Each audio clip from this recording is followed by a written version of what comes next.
Hello everyone, this is our 2013 Excel VBA project.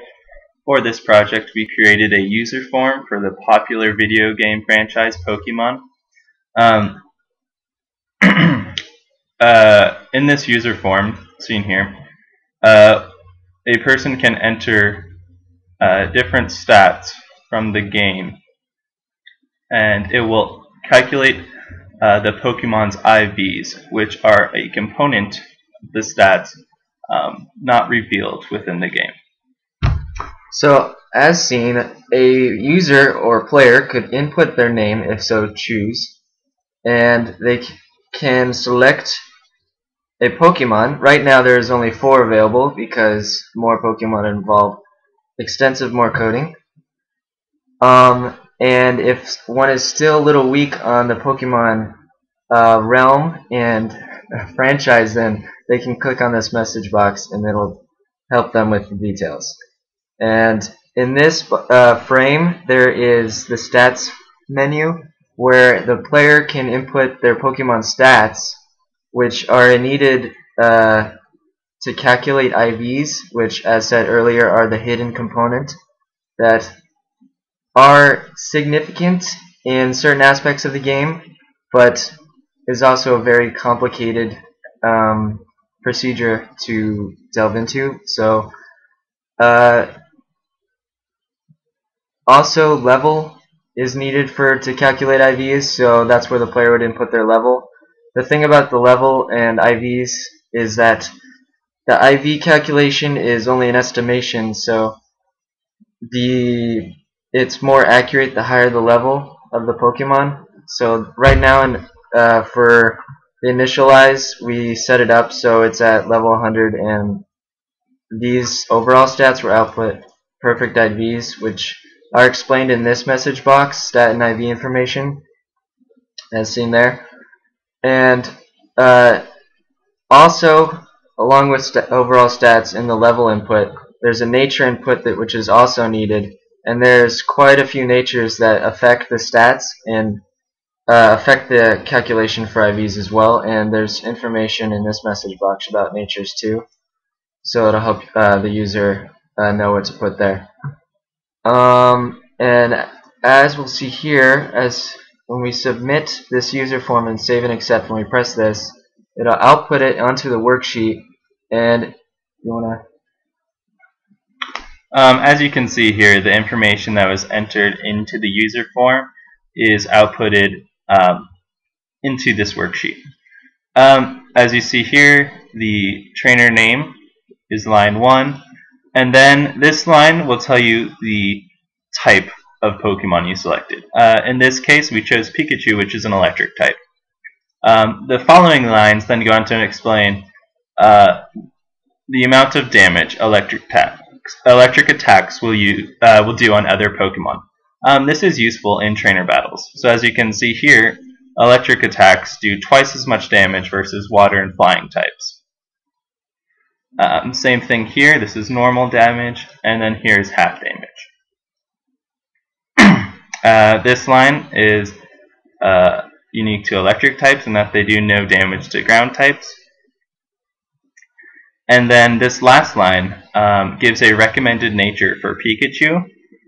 So when you're going to catch a Pokemon, you would desire one of these 2 natures in order to optimize your Pokemon.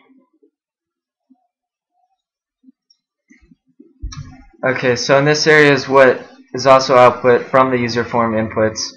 And as we can see, if we go back to the user form and input a different Pokemon, the outputs will be changed.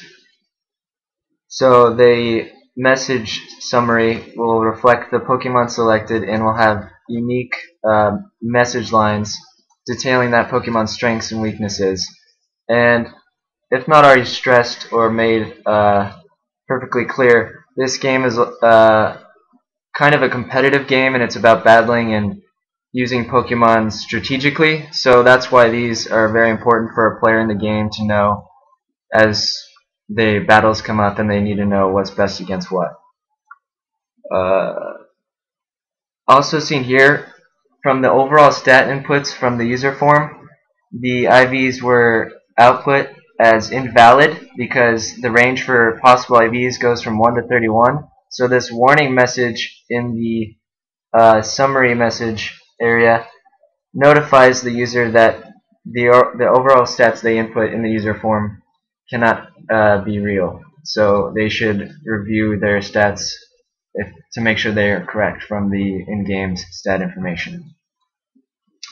And also included in the user form we have another macro which we labeled PokeType. And you wanna? Okay, so with this component of the user form, you can choose to enter a desired number of different Pokemon you have. For the sake of time, let's only look at 2. So if you click Input Types, you'll then be prompted to enter a Pokemon name. So enter Pikachu, and Pikachu is an electric type. Then what's another one? Ender is a fire type.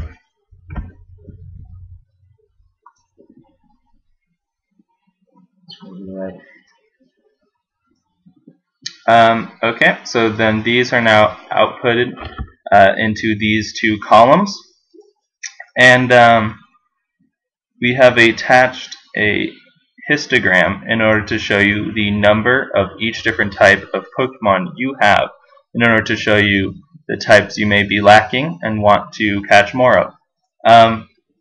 For the sake of time, we've created a button that's going to input 20 for us. We then have a code that is counting the number of times the word appears. In this case, this is the word fire, which appears 3 times here. So then we click Show Chart, and a histogram appears detailing the number of each type. So as you can see here, the trainer had a lot of flying type Pokemon, but no fighting, ghost, or steel. So they would want to invest some time and energy into complementing the rest of their party. There's also an attached high chart button to get that out of the way. I think that's just a minor visual glitch. Okay, now let's take a look at the code. We'll start here at the user form. Yeah, the user form initialize code is what automatically sets up the worksheets in the user form inputs.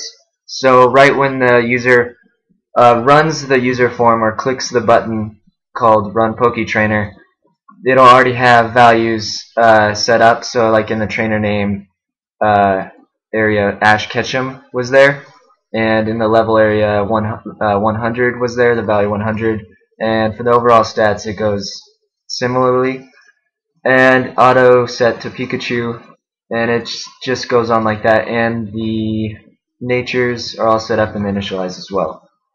Also, we made it so it clears content, so every time the user inputs or runs the user form, it clears everything so they can save the new information on the worksheet.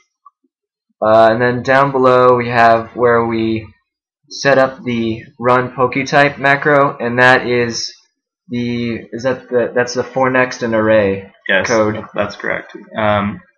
This is where we have satisfied the for next and array components for the project.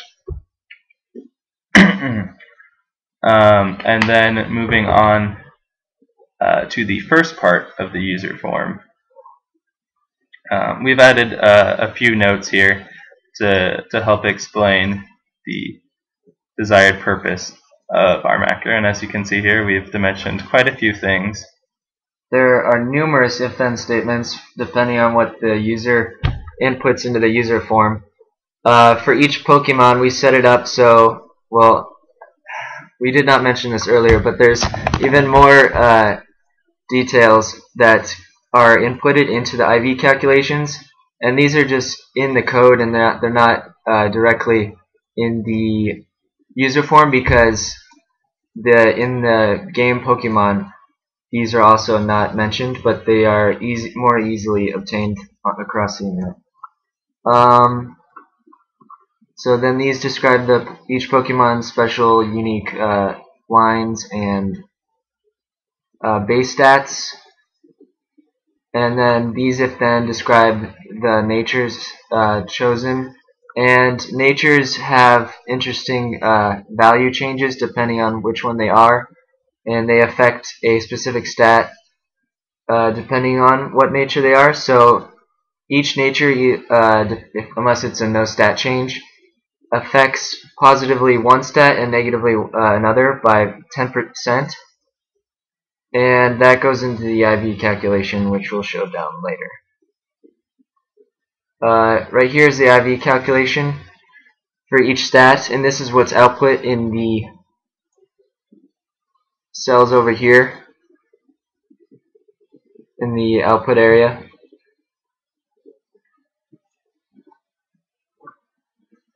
And they are dependent on all these various variables that are either satisfied by values input by the user in the user form and the code within the code itself. These values are defined. Then there's if-then statements for warnings to make sure the user knows that certain things are impossible to happen, so they need to fix their inputs so they are real. So it's helpful to them and not like bad to them. So they know they're not getting the right information.